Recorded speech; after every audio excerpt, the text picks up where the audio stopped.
Are you holding on to fears or regrets that weigh you down, like the fear of stepping into the unknown after a breakup or regretting missed opportunities? A close friend of mine is navigating the pain of letting go of his marriage, something I've done more than I care to admit. A reminder of how difficult it is to release what no longer serves us. But it's also an opportunity to step into our power. Seneca, the great Stoic philosopher and author of Letters from a Stoic, offers timeless wisdom for navigating life's challenges. In today's video, we'll explore 3 tips for letting go and living fully to rise into your authentic power. Before we explore his transformative teachings, let's discuss who Seneca was and why his wisdom still resonates today. Seneca was a philosopher, statesman, and playwright who advised Emperor Nero during one of the most turbulent periods in Roman history. Despite his wealth and influence, his life was marked by profound challenges. At one point, Seneca was falsely accused of having an affair with the emperor's sister. As punishment, he was exiled to the remote island of Corsica, stripped of his wealth, status, and influence. Imagine losing everything you've worked for: your home, career, and connections. Most of us would be consumed by despair. But Seneca wrote, "Wherever we are, we can dwell contentedly with ourselves," reminding us that true peace isn't found in external comforts. It's found within. This echoes the teachings of the Apostle Paul, who rejoiced even while imprisoned. Paul wrote, "I have learned to be content whatever the circumstances." Both Seneca and Paul understood that external circumstances cannot rob us of inner peace unless we allow them to. Their words challenge us to ask, how can we cultivate that kind of strength and contentment in our lives? After his exile, Seneca returned to Rome and became one of Nero's most trusted advisors. But as Nero's reign grew more tyrannical, Seneca was caught in the crossfire of political betrayal. In the end, Nero orders Seneca to take his life, a command Seneca faces with remarkable courage and clarity. Even in his final moments, he embodied the very principles he wrote about: acceptance, bravery, and letting go. Seneca's most famous work, Letters from a Stoic, is a collection of personal letters filled with practical advice on facing life's challenges, finding peace, and living with purpose. These teachings remain as relevant today as 2,000 years ago, offering timeless tools for navigating fear, regret, and uncertainty. So, what can we learn from Seneca, and how can his wisdom help us live fully today? Let's explore 3 practical tips from his teachings. Let go of what's holding you back and rise into your power. Tip 1. Let go of fear of the future. Seneca writes, "We suffer more often in imagination than in reality." This profound truth shows how much of our anxiety stems not from actual events, but from the stories we create in our minds. Everything we experience in life begins in the mind. Our thoughts shape our reality. When we realize that our suffering often comes from the exaggerated narratives we tell ourselves, stories filled with worst-case scenarios, we can start to regain control and clarity. Here's a personal example. My significant other once served me a 5-day vacate notice. At the time, I wasn't working and was responsible for my 2 older boys and 2 large dogs. The situation felt impossible. My mind spiraled into thoughts like, I'll never find a spouse, I'm destined for a life of misery, and my life is falling apart. The fear was suffocating. But here's the reality. Within 30 days, I had secured a place to live and found a good job. I focused on what I could control, took small steps forward, and pulled myself up by my bootstraps. A few short years later, I'm living in my own house, happily married to the most incredible woman I could imagine. That moment of fear didn't define me. It was a stepping stone to something far greater. Seneca teaches us a practice called premeditation malorum, or premeditation of evils. This technique involves calmly imagining the worst-case scenario, not dwelling on it, but confronting it and stripping it of its power. When you face fear head-on, you realize that it isn't insurmountable. Here's how you can apply this in your own life. Take a moment to sit quietly and think about a fear that's been weighing on you. Imagine the absolute worst-case scenario in detail. How would you handle it?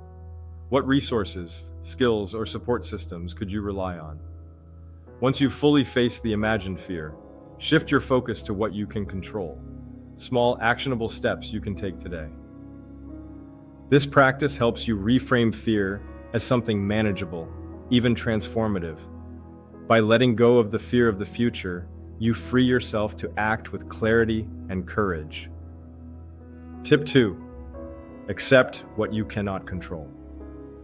Seneca's wisdom invites us to embrace the things we cannot change, reminding us that peace comes not from controlling the world around us, but from mastering our response to it.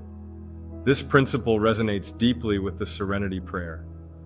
God, grant me the serenity to accept the things I cannot change, courage to change the things I can, and wisdom to know the difference. Acceptance isn't resignation.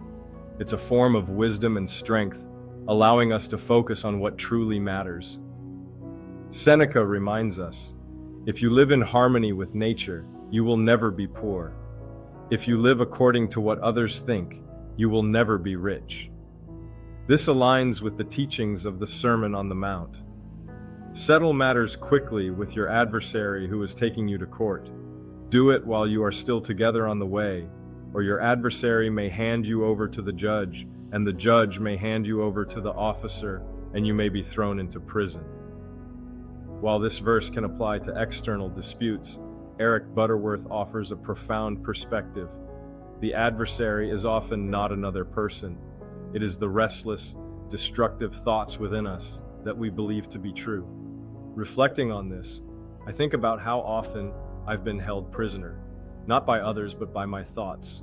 Fear, resentment, and overthinking become adversaries in my mind.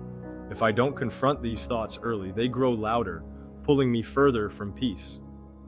A unity minister, Eric Butterworth, reminds us that we must continually thwart these adversaries to achieve harmony within. Acceptance, then, is a twofold process. First, we let go of trying to control external circumstances beyond our reach. Second, we settle our inner conflicts by challenging the thoughts that don't serve us. This practice brings freedom and alignment with the flow of life. Here's a practical tip. The next time you feel overwhelmed by something outside your control, take a deep breath and ask yourself, what can I change in this moment? Focus on one small positive action you can take. When you feel trapped by negative thoughts, treat them like adversaries. Question their truth and replace them with thoughts that align with peace and harmony. Seneca teaches us that life is not about controlling the uncontrollable. It's about flowing with it. We are most powerful when we focus on the things within our control. Accepting what we cannot change opens the door to true freedom and lasting peace. Tip 3. Find freedom in courage. Seneca said, "He who is brave is free." Courage is the foundation of freedom. Freedom to live authentically, defend what is right, and align our actions with our deepest values, even when doing so is difficult or unpopular. Without courage, we risk standing by as life and opportunities pass us by. With courage, we find the strength to create meaningful change. I'm reminded of the civil rights movement when I think of ultimate courage. Ordinary people, some barely adults, rode the freedom bus to challenge segregation, knowing they might face violence or imprisonment.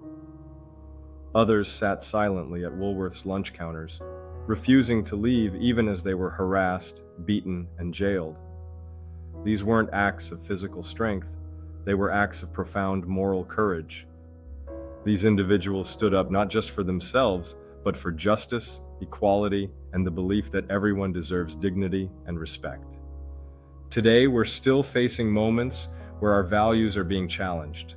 It may not always be as overt as segregation, but injustice, prejudice, and harm still exist. It could be a racist remark overheard at work, a degrading joke made in a social setting, or someone being treated unfairly right in front of us.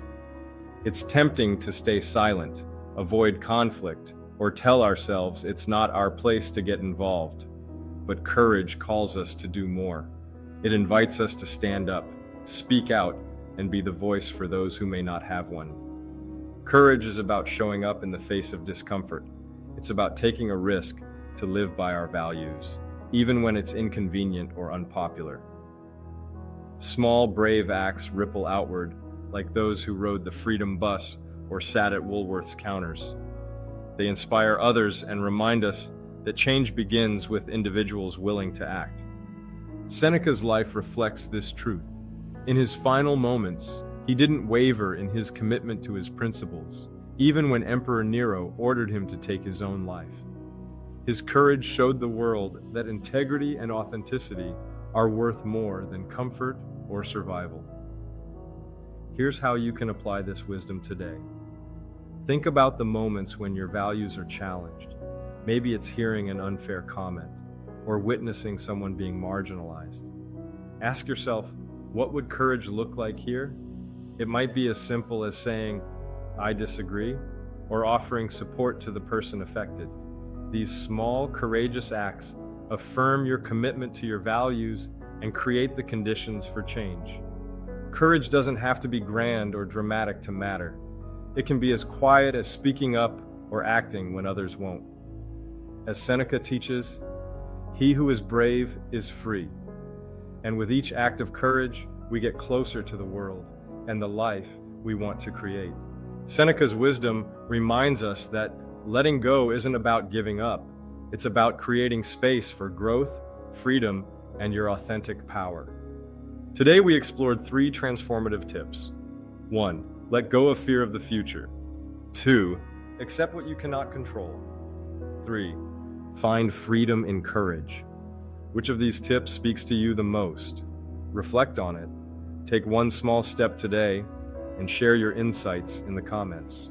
Let's build a community of support and inspiration. If you found this video helpful, I've got more insights. Watch Let Go of These 7 Things Holding You Back in 2025. It's packed with practical wisdom to help you unlock your potential and thrive. Click now to take the next step in your journey. Don't miss it.